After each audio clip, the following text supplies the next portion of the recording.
One of the coolest things about SaaS businesses is that they come in all shapes and sizes.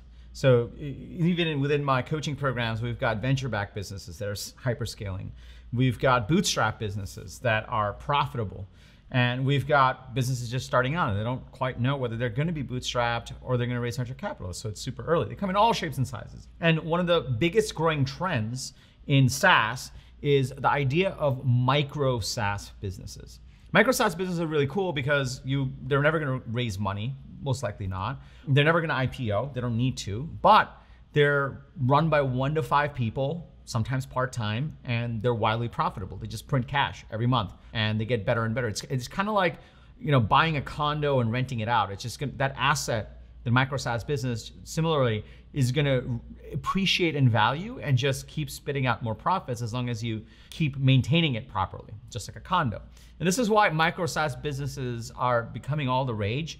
Investors want them, operators want them. There's a huge marketplace for buying and selling them. And there's lots of founders that are just building micro SaaS businesses and making more money and replacing their regular salaries. Super powerful. But here's the big question. What makes for a great micro SaaS business? What are the core parameters that make for a really successful micro SaaS business? This is something I'm personally really passionate about because one of my separate goals is to operate a set of micro SaaS businesses with my business partner. And so we dug into what makes for a really great micro SaaS business. How do you develop the right idea for it? So in this episode, I'm going to walk you through the 3 principles you absolutely need to know to develop your micro SaaS idea or to buy the right micro SaaS business and grow it and really adopt this lifestyle. Intro.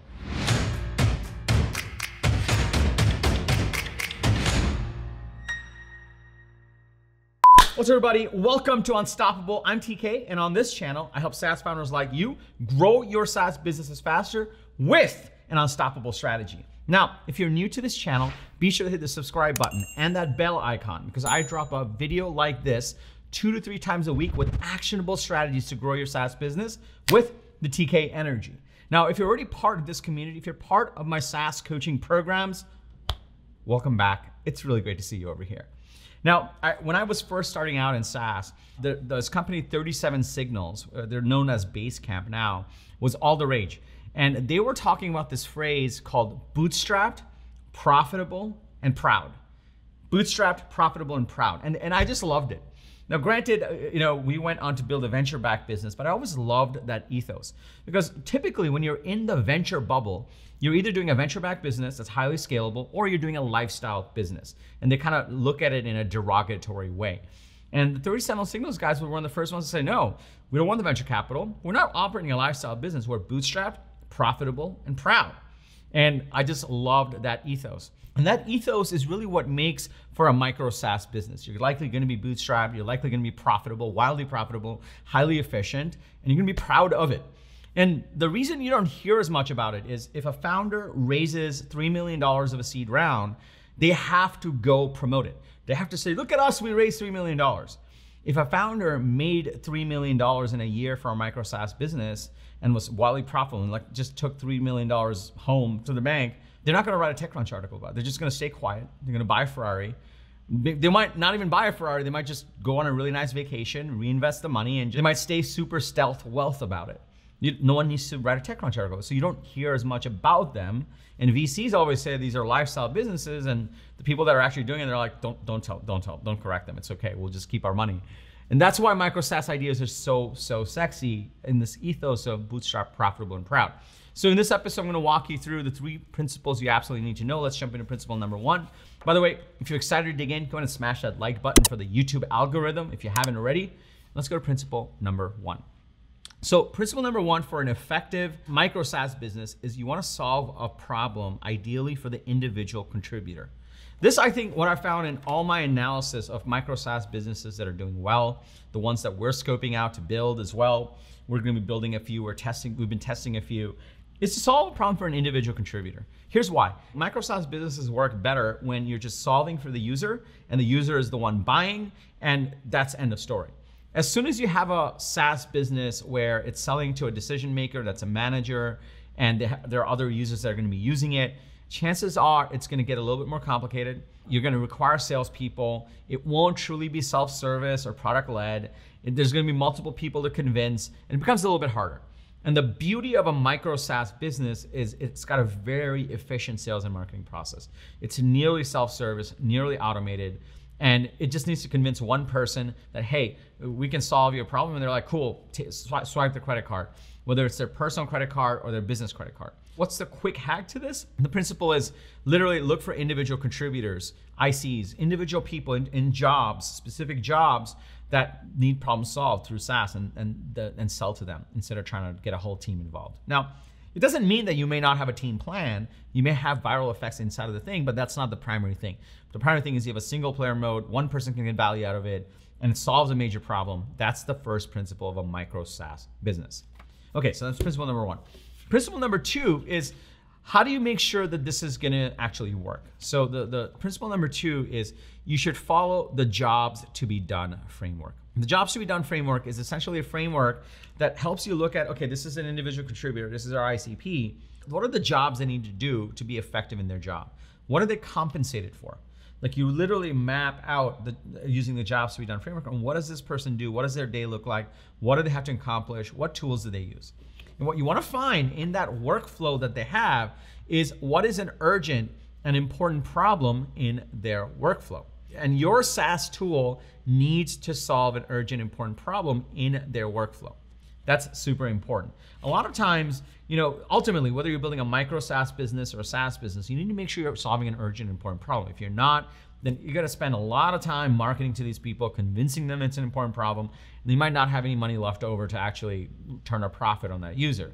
But if you map out their jobs to be done for the specific individual contributor, and you look at what are they compensated for, what are the results they need, and where in the workflow it's broken that your SaaS product can plug in and solve, that's when the magic happens.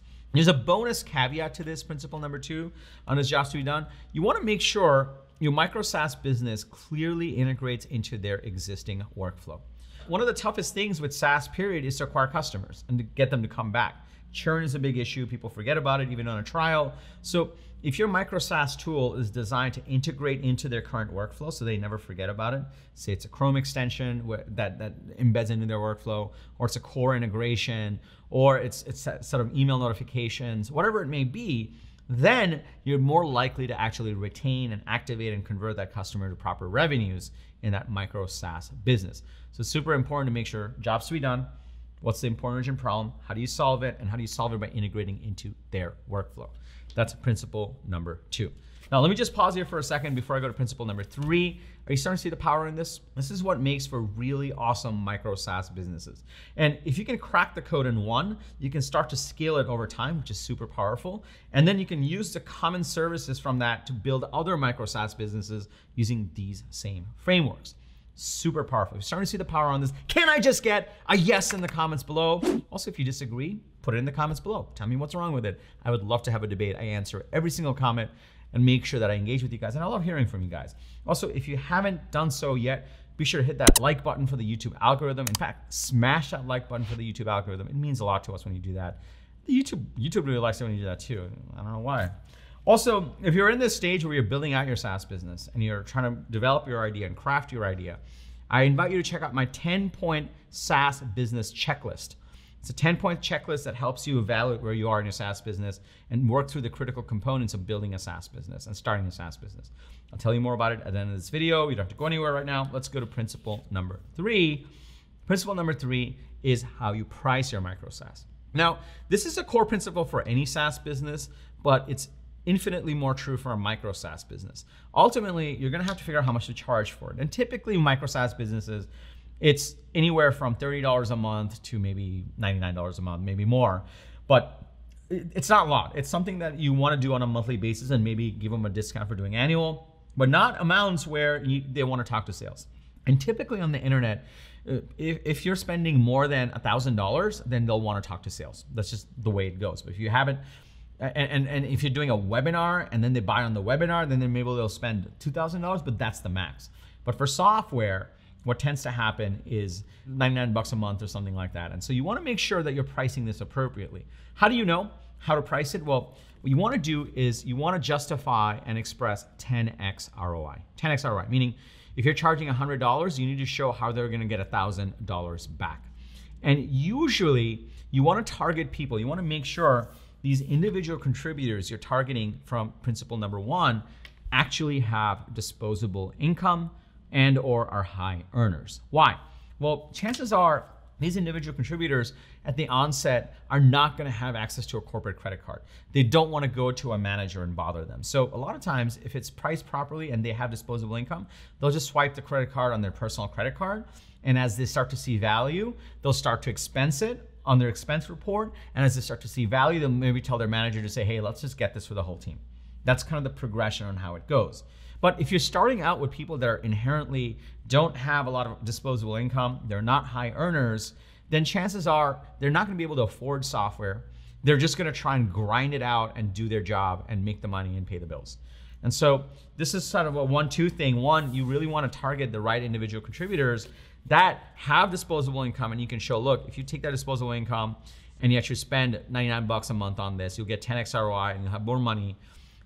Great example of this is salespeople. ToutApp sold to salespeople, and we charged $30 a month at start, and by the time we sold, we were $125 a month. And our self-service plans went up to, I think, about $79. And salespeople would literally just reach in their pocket and swipe their own credit card because they knew that if they had more pipeline, then they would close more deals and get more commission, and that then their personal investment would pay for itself. And so they were very willing to make that spend because they had that disposable income and they could see how they would make that money back. And then over time, they would tell their manager, and the manager would buy for the whole team, and then we would go and top down with our sales team and sell it to the whole team. That's how it worked. So super important. Principle number 3 is you want to show, price it in a way where you can show 10x ROI. You want to communicate that ROI, and you want to double check that these people can actually afford it so that you're targeting the right group of people. So those are my 3 principles. Now you know, just to recap, number 1, solve for an individual contributor. Number 2, follow the jobs to be done framework and make sure you're solving an urgent, important problem with your SaaS product and integrate it into their workflow. Number 3, price it in a way where they can get 10x ROI, and then double check to make sure that these folks are high earners or have disposable income so they can make their money back or at least expense it to the company. That they have the type of company and the type of role where they can expense it.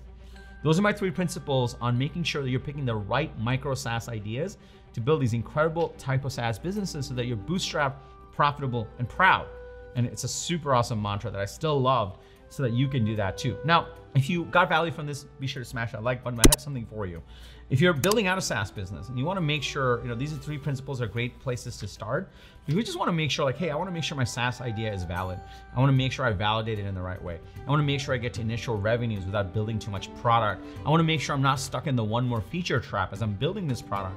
Then I invite you to check out my 10-point SaaS business checklist. My 10-point SaaS business checklist is completely free. It'll walk you through the 10 key questions you should answer to really validate your SaaS idea. It's completely free. Just go to tkcater.com/SaaS-checklist. tkcater.com/SaaS-checklist. It's completely free. You'll get access to it right away. And then we're off to the races to help make sure that you don't waste months developing the wrong product. You actually validate your core SaaS idea, whether it be a micro SaaS idea or much more in-depth one. That checklist works really well for micro SaaS ideas particularly, but will also extend to bigger SaaS ideas as well. If you got value from this video, be sure to smash that like button. I drop a video like this 2 to 3 times a week with the TK Energy, so be sure to smash that subscribe button and that bell icon so you get notified. If you have a fellow founder, fellow engineer friend that wants to get into becoming a founder, please share this video with them. It just means the world to us. Put a lot of love into these videos. And lastly, remember, everyone needs a strategy for their life and their business. When you are with us, yours is gonna be unstoppable. I'm TK, I'll see you in the next episode.